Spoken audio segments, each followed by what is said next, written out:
Yan, ito po yung nag-viral na tira na sabi ng referee ay foul daw dahil nauna ang Jess. Tingnan nyo mabuti kung paano ang pagkatira. Ayan, parang Jess ang natamaan ha.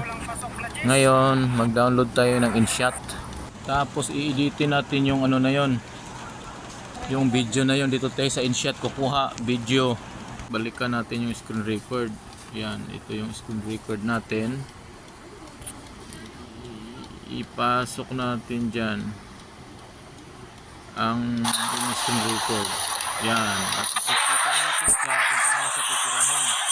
Hinaan muna natin ang volume para lalamang yung boses natin. Yan, ngayon titirahin nyo yan. Pagtira nyo, ganyan, stop.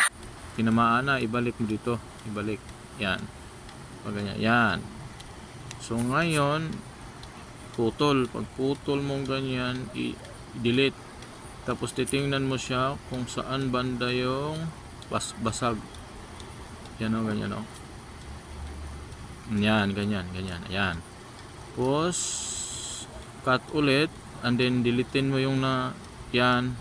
Tapos ngayon yung itong maliit na guhit, i-ganon mo. Tapos ganyan para maging slow motion yan. Okay? Play ulit. Yan, slow motion. Ganyan.